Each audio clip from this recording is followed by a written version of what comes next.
سورہ الانفال، سورہ نمبر 8، chapter 8، judicious and beneficial distribution of extra position. اس کی آیات 75 ہیں اور بریکٹ سمیت پڑھا جائے گا، اور بریکٹ بھی اس لیے تاکہ ترجمہ مزید آسان ہو سکے۔ آیت 1 سے آیت 10 تک ترجمہ پڑھا جا رہا ہے۔ بسم اللہ الرحمن الرحیم۔ اللہ کے نام سے جو سنورنے والوں کی مرحلہ وار اور قدم بقدم مدد و رہنمائی کرتے ہوئے انہیں ان کے کمال تک لے جانے والا ہے۔ وہ یہ آگاہی دے رہا ہے کہ جو نازل کردہ نظام زندگی تم نافذ کر رہے ہو، اس کے طے شدہ انتظام کے مطابق جو مال و دولت زیادہ ہونے کی وجہ سے بچ جاتا ہے تو اے رسول اس کے بارے میں یہ تم سے پوچھتے ہیں کہ اس کا کیا کیا جائے۔ ان سے کہو کہ یہ زائد مال اور دولت اللہ اور اس کے رسول کے لیے ہے، یعنی رسول اللہ کے حکم کے مطابق ان میں تقسیم کرے اور ان پر خرچ کرے جو حقیقی ضرورت مند ہیں۔ اور اہم بات یہ ہے کہ دنیا کہ مال و دولت کے لیے تم غلط راستے اختیار نہ کر بیٹھو، لہٰذا تباہ کن نتائج سے بچنے کے لیے تم نازل کردہ احکام و قوانین کو اختیار کیے رکھو اور آپس کے معاملات کو درست طور پر سنوارتے رہو۔ اور اگر تم نے نازل کردہ حقیقتوں کو تسلیم کر کے امن و بے خوفی کی راہ اختیار کر لی ہے تو اللہ اور اس کے رسول کی اطاعت کرتے رہو۔ اصل ایمان والے وہ لوگ ہیں کہ جب ان کے سامنے اللہ کا ذکر کیا جاتا ہے، یعنی اللہ کے احکام و قوانین کے بارے میں گفتگو کی جاتی ہے، تو ان کی خلاف ورزی کے جو تباہ کن نتائج نکلتے ہیں تو انہیں سن کر ان کے دل لرز جاتے ہیں۔ اور جب ان آیات کو یعنی ان احکام و قوانین اور سچائیوں کو ان کے سامنے مزید بیان کیا جاتا ہے تو ان کا ایمان بڑھ جاتا ہے، کیونکہ وہ اپنے پروردگار کی رہنمائی پر پورا بھروسہ رکھتے ہیں۔ اور وہ لوگ جو نظام صلاۃ قائم کر لیتے ہیں اور جو کچھ ہم نے زندگی کی نشو و نما کا سامان انہیں عطا کیا ہے وہ ان کے لیے کھلا رکھتے ہیں جو حقیقی ضرورت مند ہیں، تو حقیقت میں یہی وہ لوگ ہیں جنہوں نے نازل کردہ سچائیوں اور احکام و قوانین کو تسلیم کر کے امن و اطمینان کی راہ اختیار کر رکھی ہے، اور صلے کے طور پر ان کے نشو و نما دینے والے نے ان کے لیے اپنے پاس بلند درجات رکھے ہوئے ہیں، اور وہ انہیں اپنی حفاظت میں لے لے گا اور انہیں زندگی کی نشو و نما کے لیے باعزت سامان میسر آتا رہے گا۔ اور اے رسول تمہاری جد و جہد کے دوران جیسا کہ تمہارا پروردگار معرکہ بدر کے لیے حقیقت کے مطابق تمہیں تمہارے گھر سے نکال لایا تھا، مگر تحقیق کرنے والے جانتے ہیں کہ اہل ایمان میں سے ایک گروہ کو یہ سخت ناگوار گزرا تھا، اور اس سلسلے میں اس گروہ کے لوگ تم سے جھگڑا کرتے تھے کہ تمہارا فیصلہ حقیقت کے مطابق تھا یا نہیں، حالانکہ دشمن کے نظر آنے والے حربوں سے یہ امر یقینی تھا کہ تصادم ہو کر رہے گا، اور اسی وجہ سے اس کے بعد تو معاملہ واضح ہو چکا تھا کہ اہل ایمان کو اب دشمن کے مقابلے میں ڈٹ جانا پڑے گا۔ مگر موت سے ڈرنے والوں کا حال یہ تھا کہ گویا وہ موت کی طرف ہانکے جا رہے ہیں اور اسے اپنی آنکھوں کے سامنے کھڑا دیکھ رہے ہیں، اس لیے نہ وہ خود نکلنا چاہتے تھے اور نہ یہ چاہتے تھے کہ رسول جنگ کے لیے میدان میں نکلے۔ اور مارکوں اور خطروں سے بھری اس جد و جہد کا ٹکراؤ جب آگے بڑھتا چلا گیا تو اے اہل ایمان یاد کرو کہ تمہارے مخالفین کے قافلے یا لشکر کے دو گروہوں میں سے ایک پر تمہارے غالب رہنے کا اس وقت اللہ نے تم سے وعدہ بھی کیا تھا، اور حقیقت یہ ہے کہ تم یہ چاہتے تھے کہ تمہارا تصادم ان کے قافلے کے ساتھ ہو جو غیر مسلح تھا اور لڑائی کی طاقت نہیں رکھتا تھا، مگر اللہ یہ چاہتا تھا کہ تمہارا مقابلہ ان کے لشکر سے ہو، تاکہ اللہ اپنی باتوں کی سچائی کو ثابت کر دے اور ان لوگوں کی جنہوں نے نازل کردہ سچائیوں اور احکام و قوانین سے انکار کر کے سرکشی اختیار کر رکھی ہو چڑھ کاٹ دے، اور اس طرح سچائی سچائی بن کر اور غیر سچائی کی حیثیت سے دنیا کے سامنے آ جائے، چاہے مجرموں پر یہ بات کیسی ہی ناگوار کیوں نہ گزرے۔ اور اس وقت تمہیں دشمن کی قوت کا اس درجہ احساس تھا کہ تم اپنے پروردگار سے فتح و نصرت کی دعائیں مانگ رہے تھے، اور اللہ نے تمہاری دعا قبول کر لی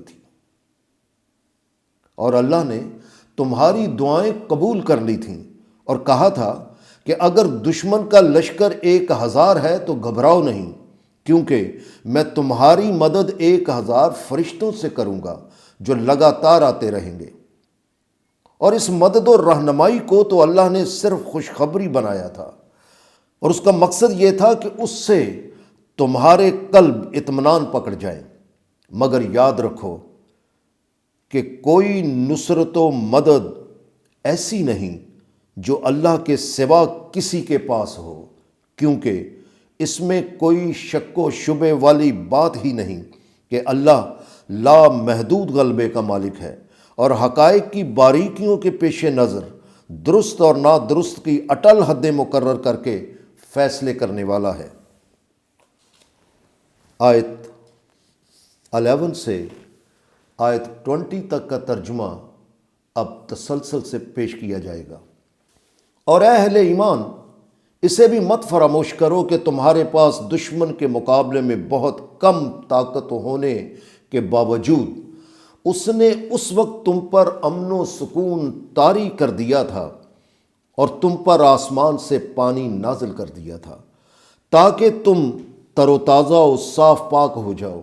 اور تم سے شیطان کی خرابیاں پیدا کرنے والی ناپاک حالت کو دور ہٹا دے، اور تمہارے جذبوں اور حوصلوں کو مضبوط کر کے تمہارے قدم جما دے۔ اور اے رسول، یہ وہ وقت تھا جب تمہارے نشو نما دینے والے نے فرشتوں کی جانب وحی کی تھی کہ میری تائید و نصرت تمہارے ساتھ ہے، اور تم ان لوگوں کے قدم جمائے رکھو جنہوں نے نازل کردہ سچائیوں اور احکام و قوانین کو تسلیم کر رکھا ہے، اور جنہوں نے ان کا انکار کر کے سرکشی اختیار کر رکھی ہے، تو میں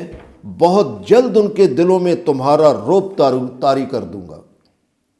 تم دشمن کی گردنیں اڑاتے جاؤ اور ان کی قوت کا ہر ذریعہ تہس نہس کر دو۔ یہ اس لیے کہ انہوں نے اللہ اور اس کے رسول کی مخالفت کی، یعنی وہ لوگ اللہ کے احکام و قوانین کی دشمنی میں رسول کے خلاف جنگ کے لیے نکل پڑے تھے۔ لہٰذا جو شخص بھی اللہ اور اس کے رسول کی مخالفت کرے گا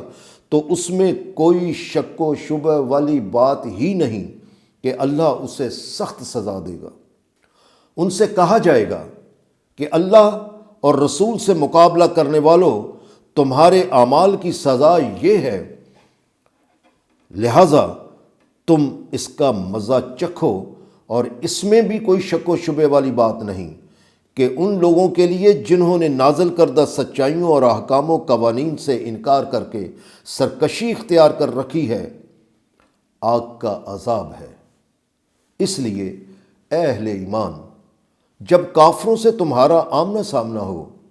تو پوری قوت سے ڈٹ کر لڑو اور مت پشت دکھاؤ، اور جو کوئی اس دن ان سے پشت پھیرے گا سوائے اس کے کہ اس نے کوئی جنگی چال اختیار کرنی ہو یا اپنے لشکر سے جا ملنا چاہتا ہو، تو یقیناً وہ اللہ کے غضب کے ساتھ پلٹ رہا ہوتا ہے، اور اس کا ٹھکانہ جہنم ہوگا جو کہ بہت ہی برا مقام ہے۔ اور اے اہل ایمان، یاد رکھو ان کافروں کو تم نے قتل نہیں کیا بلکہ اللہ نے انہیں قتل کیا ہے، اور جب تم نے ان پر تیر پھینکے تھے تو وہ تم نے نہیں پھینکے تھے بلکہ وہ اللہ نے پھینکے تھے، اور اس کا مقصد یہ تھا کہ اللہ اپنی طرف سے اہل ایمان کو ایک مشکل آزمائش سے حسین طور پر گزار دے، کیونکہ یہ حقیقت ہے کہ اللہ تو سب کچھ سننے والا ہے اور سب کچھ جاننے والا ہے کہ کس کی مدد کرنی ہے اور کس کو تباہ کرنا ہے۔ یہ تو ہوا کہ ابھی اے رسول یہ تمہاری پہلی فتح ہے، اور اس کے بعد سمجھ لو کہ تم ان پر غالب آ کر رہو گے، اور یہ کہ وہ لوگ جنہوں نے نازل کردہ سچائیوں اور احکام و قوانین سے انکار کر کے سرکشی اختیار کر رکھی ہے اور تمہارے خلاف چالیں چل رہے ہیں، تو اللہ ان کی خفیہ تدبیروں کو کمزور کر کے انہیں ناکام و نامراد کرنے والا ہے۔ لہٰذا ان کافروں سے کہہ دو کہ اگر تم چاہتے تھے کہ تمہارے پاس دو ٹوک فیصلہ آ جائے تو یہ فتح کی صورت میں ہمارے اور تمہارے درمیان فیصلہ آ گیا ہے۔ اس لیے اگر تم آئندہ چالوں سے اور سرکشی سے باز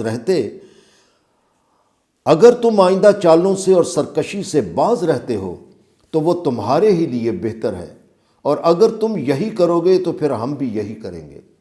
اور تمہیں سزا دیں گے،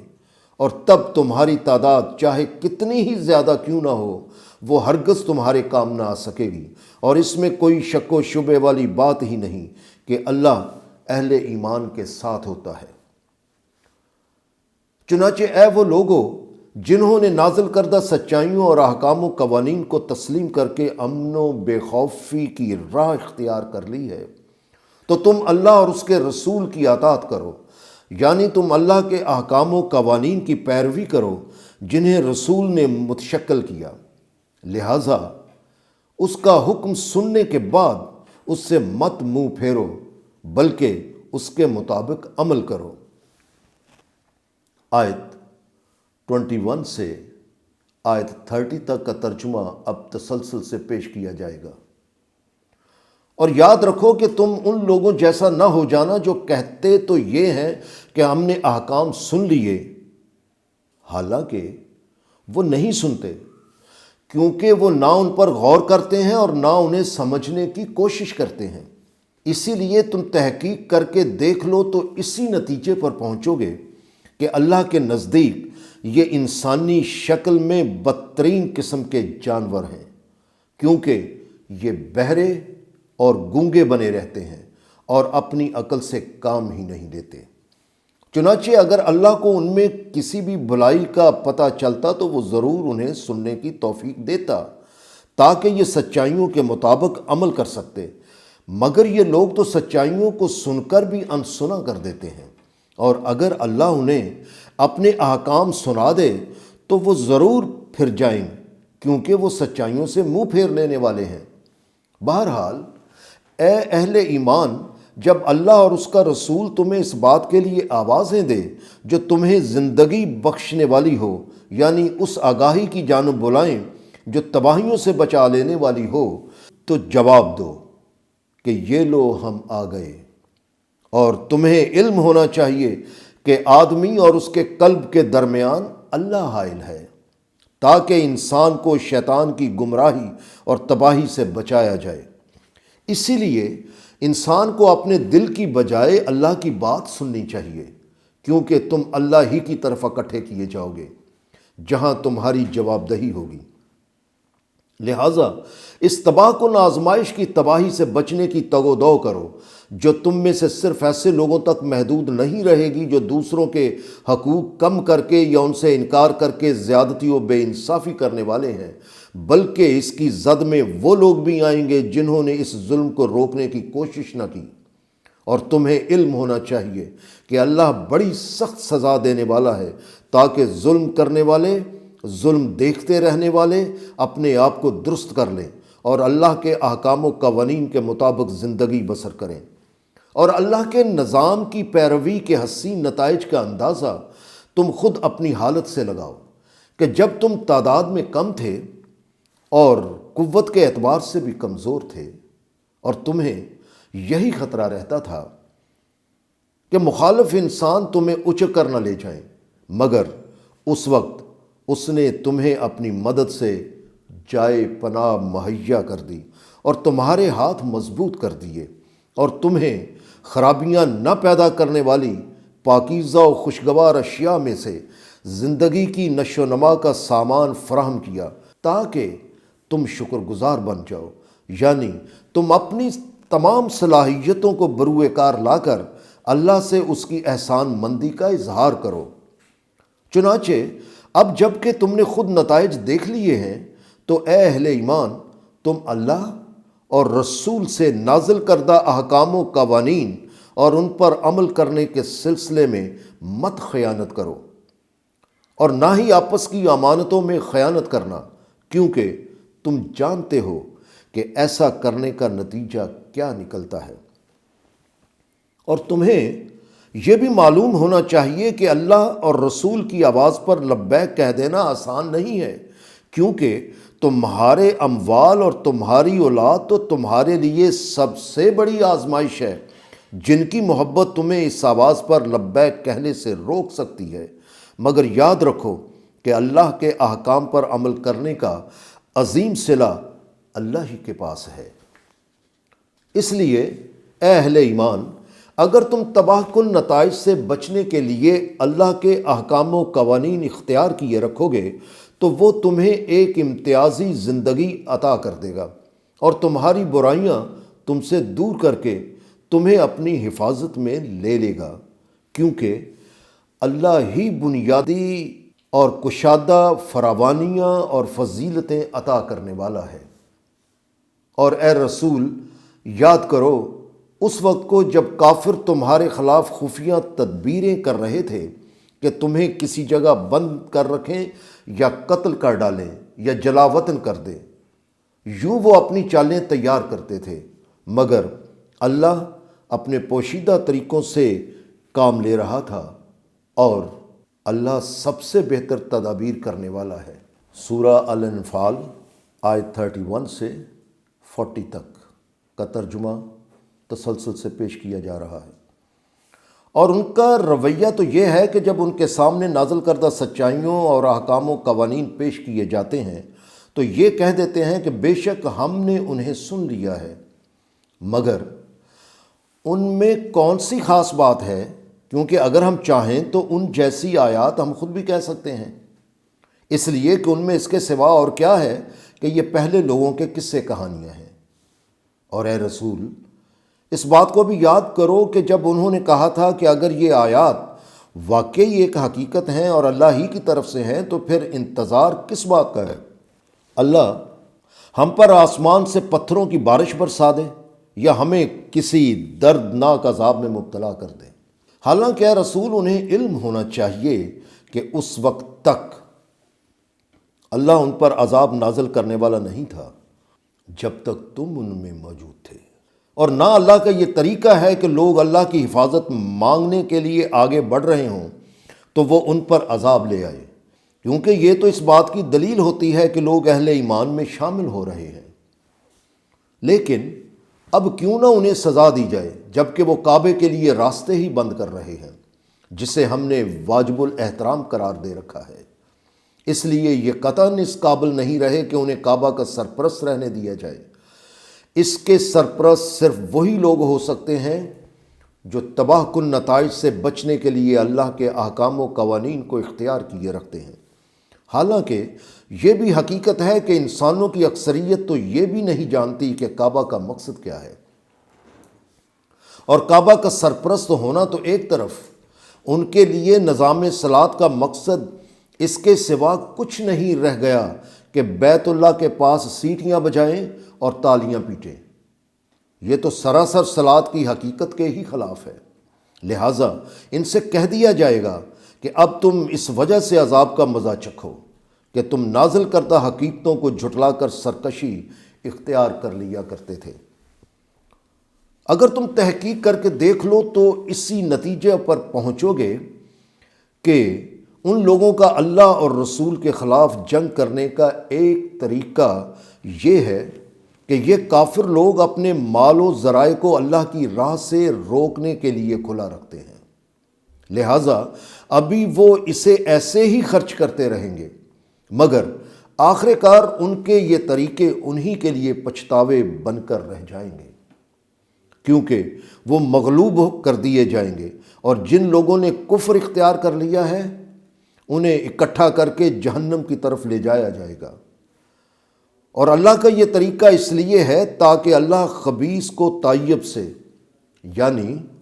خرابیاں پیدا کرنے والے کو خرابیاں نہ پیدا کرنے والے سے علیحدہ کر دے، اور خرابیاں پیدا کرنے والوں کو ایک دوسرے کے اوپر تلے رکھ دے، پھر سب کو جمع کر کے جہنم میں ڈال دے گا۔ چنانچہ یہ ہیں وہ لوگ جو خسارہ اٹھانے والے ہو جاتے ہیں، کیونکہ وہ قریب آئی ہوئی کامیابیوں کو اپنی برائیوں کی وجہ سے ناکامیوں میں بدل لیتے ہیں۔ اس لیے اے رسول، تم ان لوگوں سے جنہوں نے کفر اختیار کر رکھا ہے کہہ دو کہ اگر وہ اپنے کافرانہ طریقوں سے باز آ جائیں تو انہیں حفاظت میں لے لیا جائے گا، اور جو گزر چکا ہے اس کے لیے ان سے درگزر کر لیا جائے گا۔ لیکن اگر یہ پھر وہی کریں گے تو اس میں کوئی شک و شبے والی بات ہی نہیں کہ جو کچھ پہلی قوموں کے ساتھ طریقہ ہوتا رہا ویسے ہی تباہی کا سامان انہیں بھی کرنا پڑے گا۔ بہرحال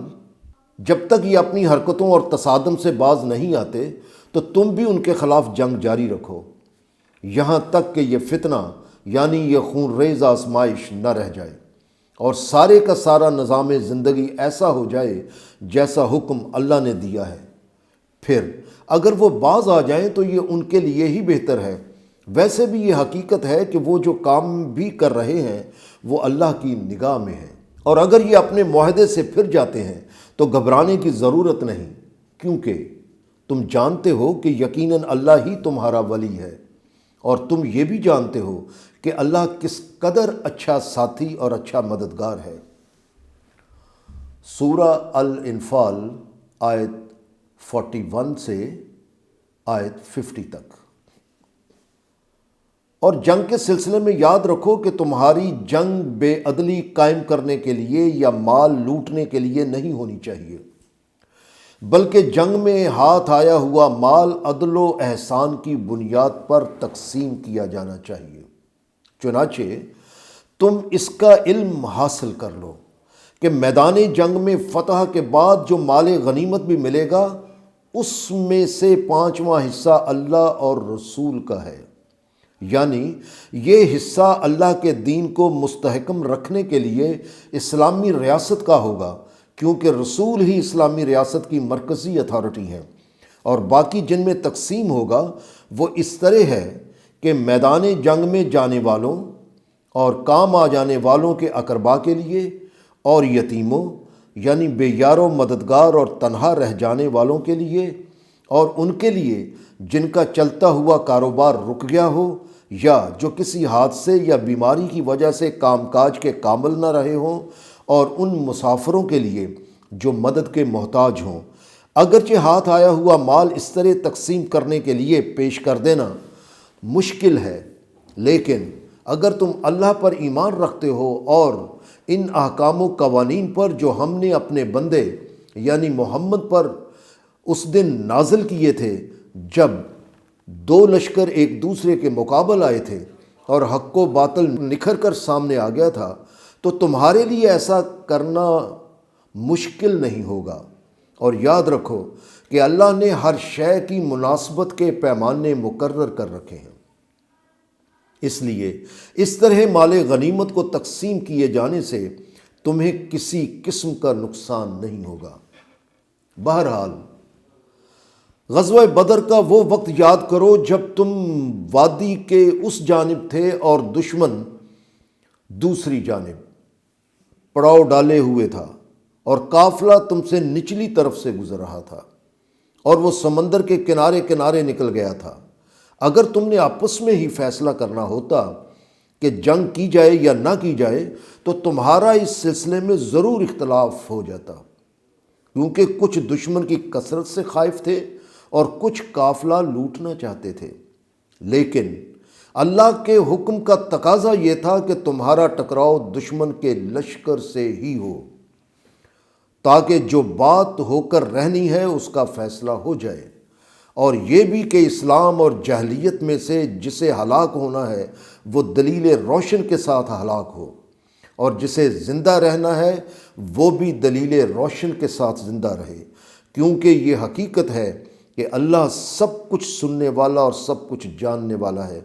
کہ کسے قائم رہنا ہے اور کسے قائم نہیں رہنا ہے۔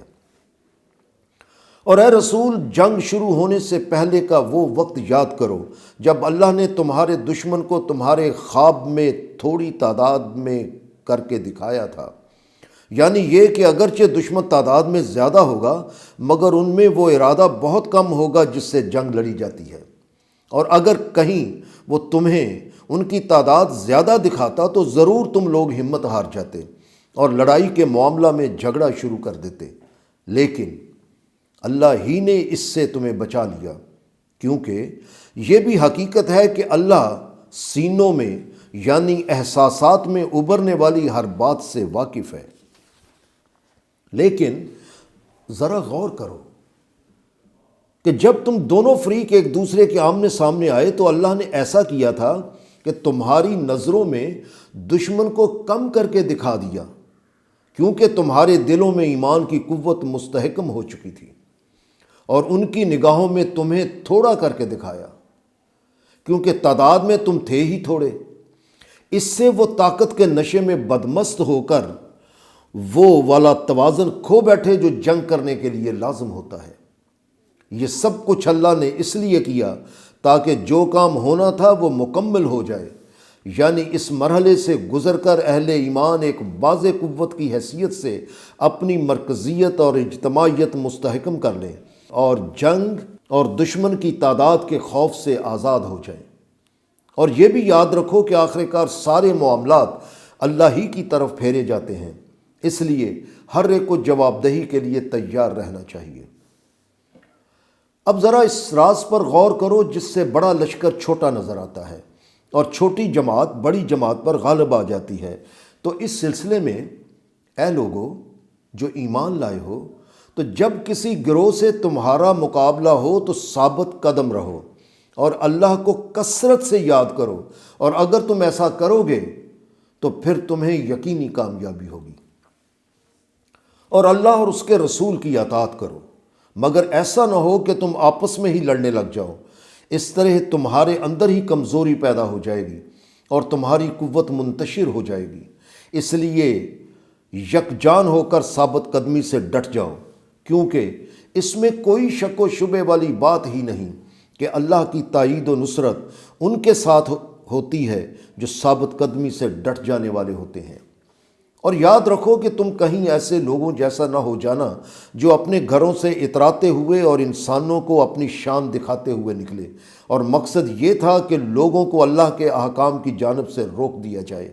لیکن وہ جو کچھ کر رہے ہوتے ہیں اللہ ان سب کو اپنے گھیرے میں لیے ہوئے ہوتا ہے۔ اور پھر ایسا ہوا تھا کہ شیطان نے ان کے تکبر اور شان و شوکت کو ان کی نگاہوں میں بڑا خوشنما بنا کے دکھا دیا۔ اس نے ان سے کہا کہ آج اہل ایمان میں سے کوئی نہیں جو تم پر غالب آ سکے، اور تم یقین رکھو کہ میں تمہاری حمایت کرنے والا ہوں۔ مگر جب دونوں لشکر آمنے سامنے ہوئے تو وہ یہ کہتے ہوئے الٹے پاؤں بھاگ نکلا کہ یقیناً مجھے تم سے کچھ سروکار نہیں، کیونکہ بلا شبہ میں وہ کچھ دیکھ رہا ہوں جو تم نہیں دیکھتے، اور وہ یہ ہے کہ میں واقعی اللہ سے ڈرتا ہوں، کیونکہ اللہ برے اعمال کے بدلے میں سخت سزا دینے والا ہے۔ مگر منافقین اور وہ سب لوگ جن کے دلوں میں روگ کی وجہ سے نیت ہی درست نہیں تھی، وہ کہتے تھے کہ مسلمانوں کو ان کے دین نے دھوکہ دے رکھا ہے، کیونکہ یہ سمجھتے ہیں کہ کم ہونے کے باوجود ہم غالب آئیں گے، اس لیے کہ ہم سچائیوں کو تسلیم کرنے والے ہیں، اور حقیقت بھی یہی ہے کہ جو کوئی اللہ پر مکمل اعتماد کر لیتا ہے تو اس میں کوئی شک و شبے والی بات ہی نہیں کہ اللہ لا محدود غلبے کا مالک ہے اور حقائق کی باریکیوں کے مطابق اٹل فیصلے کرنے والا ہے۔ اس لیے وہ بھروسہ کرنے والوں کو ایسی مدد سے نواز دیتا ہے جو انہیں کامرانیوں تک لے جاتی ہے۔ اور یہ لوگ اس وقت اس قدر تکبر سے باتیں کر رہے ہیں تو اگر تم وہ منظر دیکھو جب کافروں کی زندگی کی مدت پوری ہو جانے پر فرشتے ان سے ان کی زندگی چھین رہے ہوتے ہیں، تو وہ ان کے چہروں اور ان کی پشتوں پر ضربیں لگاتے جاتے ہیں اور کہتے جاتے ہیں کہ اب تم عذاب الحریق کا مزہ چکھو، یعنی وہ عذاب جس میں جلن ہی جلن ہے اور جو سب کچھ جلا کر تباہ کر دیتا ہے۔ سورہ الانفال آیت 51 سے آیت 60 تک۔ یہ بہرحال سب تمہارے ان اعمال کا نتیجہ ہے جنہیں تم نے اپنے ہاتھوں سے آگے بھیجا ہے، اور یہ بھی یاد رکھو کہ اللہ اپنے بندوں پر ظلم نہیں کرتا، یعنی وہ کسی کے حقوق میں کمی کر کے یا ان سے انکار کر کے زیادتی و بے انصافی نہیں کرتا۔ مگر اے رسول، یہ جو معاملہ تمہارے ساتھ پیش آ رہا ہے تو یہ نیا نہیں ہے، بلکہ یہ ایسا ہی ہے جیسا کہ پہلے قوم فرعون کے ساتھ ہو گزرا ہے، اور ان لوگوں کے ساتھ بھی جو اس سے پہلے ہو گزرے ہیں، کیونکہ ان لوگوں نے بھی اللہ کے احکام و قوانین اور سچائیوں سے انکار کر دیا تھا۔ پھر اپنے گناہوں کی وجہ سے ہی وہ اللہ کی گرفت میں آ گئے، اور اس میں کوئی شک و شبے والی بات ہی نہیں کہ اللہ لامحدود قوت والا ہے، جس کی وجہ سے وہ سزا بھی سخت دیتا ہے۔ اور یہ بالکل اللہ کے اس حکم کے مطابق ہے کہ وہ کسی نعمت کو جو اس نے کسی قوم کو دے رکھی ہو اسے اس وقت تک نہیں بدلتا جب تک کہ وہ قوم خود اپنے طرز عمل کو نہیں بدل دیتی، جس کی وجہ سے وہ ان نعمتوں کے اہل ہی نہیں رہتی، اور تب اللہ یہ نعمتیں اس لیے چھین لیتا ہے کہ وہ ہر بات سنتا ہے اور ہر چیز جانتا ہے، اس سے کچھ بھی چھپایا نہیں جا سکتا۔ چنانچہ یہ ہے اللہ کا وہ دستور جس کی بنیاد پر قوم فرعون اور اس سے پہلے والی قوموں کے فیصلے کر دیے گئے، جنہوں نے اپنے رب کے احکام و قوانین اور سچائیوں کو جھٹلایا تھا۔ اسی وجہ سے انہیں ان کے گناہوں کے ساتھ ہلاک کر دیا گیا، اور ہم نے قوم فرعون کو غرق کر دیا، کیونکہ وہ سارے کے سارے ظالم تھے، یعنی وہ سب دوسروں کے حقوق میں کمی کر کے یا ان سے انکار کر کے زیادتی و بے انصافی کرنے والے تھے، اور انسانوں پر جبر و تشدد کیا کرتے تھے۔ لہٰذا یہ بھی حقیقت ہے کہ اللہ کے نزدیک سب جانوروں سے بدتر وہ لوگ ہیں جو کافر ہیں، یعنی جنہوں نے نازل کردہ سچائیوں اور احکام و قوانین سے انکار کر کے سرکشی اختیار کر رکھی ہے، اور پھر وہ ایمان ہی نہیں لاتے۔ اور اے رسول، جن سے تمہارا واسطہ ہے ان میں بھی کئی ایسے ہیں جن کا یہی طرز عمل ہے، اور یہ وہ لوگ ہیں کہ جب ان سے کوئی معاہدہ کرتے ہو تو یہ ہر بار اپنے عہد و پیمان کو توڑ ڈالتے ہیں، اور یہ اپنے ان طریقوں کے تباہ کن نتائج سے بچنے کی کوشش ہی نہیں کرتے۔ چنانچہ اگر یہ لوگ میدان جنگ میں تمہارے سامنے آئیں تو ان کے ذریعے ان کے پیچھے آنے والوں کو بھگا دو، یعنی انہیں ایسی سزا دو کہ جو ان کے پیچھے آ کر ان کی مدد کرنا چاہتے ہیں وہ ان کی سزا کو دیکھ کر بھاگ جائیں۔ ہو سکتا ہے یہ اس سے عبرت پکڑیں اور عہد شکنی نہ کریں۔ اور عہد کی پابندی اسی قدر ضروری ہے کہ اے رسول، اگر تمہیں کسی قوم کی جانب سے خیانت یعنی عہد شکنی کا اندیشہ ہو تو تم وہ معاہدہ ان کی طرف پھینک دو تاکہ دونوں برابر ہو جائیں، کیونکہ یہ حقیقت ہے کہ اللہ خیانت کرنے والوں سے محبت نہیں کرتا۔ اور وہ لوگ جنہوں نے نازل کردہ سچائیوں اور احکام و قوانین کا انکار کر کے سرکشی اختیار کر رکھی ہے،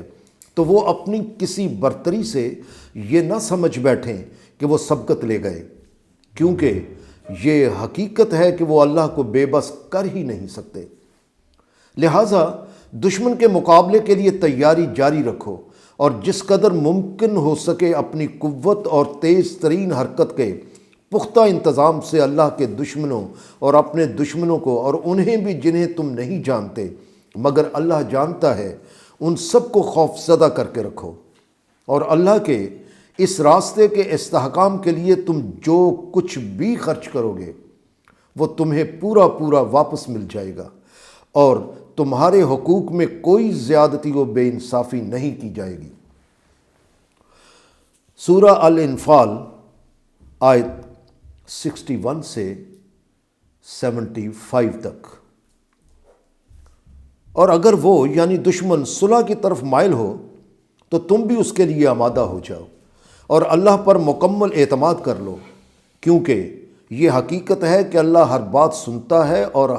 ہر بات جانتا ہے۔ لہٰذا اللہ کو جنگ یا صلح کے معاملات میں فریب نہیں دیا جا سکتا، اور اگر وہ صلح کے حربے سے تمہیں دھوکہ دینے کا ارادہ رکھتے ہوں تو پھر حقیقت یہ ہے کہ تمہارے لیے اللہ مکمل طور پر حساب رکھنے والا ہے، یعنی پھر تم حالات کو جانچ کر اللہ کے احکام و قوانین کے مطابق فیصلے کرو، کیونکہ یہ وہی ہے جس نے اپنی تائید و نصرت اور اہل ایمان کے ذریعے سے تمہیں قوت فراہم کی اور ان کے دلوں میں باہمی الفت ڈال دی ہے۔ یہ وہ قیمتی چیز ہے کہ اگر تم دنیا جہان کی ساری دولت بھی خرچ کر دیتے تو ان لوگوں کے دل آپس میں نہ جوڑ سکتے تھے، لیکن اللہ نے ان کے درمیان الفت پیدا کر دی، کیونکہ بلا شبہ وہی لامحدود غلبے کا مالک ہے اور وہی حقائق کی باریکیوں کے مطابق اٹل تدبیریں کرنے والا ہے۔ چنانچہ اے نبی، تمہارے لیے اور اہل ایمان میں سے ان کے لیے جنہوں نے تمہاری اطاعت اختیار کر لی، اللہ مکمل طور پر حساب رکھنے والا ہے۔ اور اے نبی، مومنوں کو جہاد کے لیے ترغیب دو اور انہیں بتلا دو کہ اگر تم میں سے 20 آدمی ثابت قدمی سے ڈٹ جانے والے ہوں تو وہ دشمن کے 200 پر غالب آئیں گے، اور اگر ڈٹ جانے والے 100 ہوں گے تو وہ کافروں پر یعنی نازل کردہ حقیقتوں کا انکار کر کے سرکشی اختیار کرنے والے 1000 آدمیوں پر بھاری رہیں گے۔ یہ اس لیے کہ تمہاری مخالف قوم کے لوگ عقل و فکر سے کام لینے کی بجائے انتقام اور نفرت کے جذبات سے اندھے ہو کر میدان جنگ میں آتے ہیں۔ چنانچہ اب اللہ نے یہ جانتے ہوئے کہ تم دشمن کے مقابلے میں تعداد میں کم ہو تو یہ طریقہ طے کیا ہے، لیکن اگر تم میں کمزوری سامان جنگ کی وجہ سے ہو تو پھر تمہارے ثابت قدمی سے ڈٹ جانے والے 100 آدمی دشمن کے 200 پر اور ایسے 1000 آدمی دشمن کے 2000 پر اللہ کے حکم سے غالب آئیں گے، اور اللہ ان لوگوں کے ساتھ ہوتا ہے جو ثابت قدمی سے ڈٹ جانے والے ہوتے ہیں۔ اور یہ نبی کے شایان شان نہیں کہ زمین میں دشمن کو کچلے بغیر اس کے واسطے قیدی بنا لیے جائیں۔ لہٰذا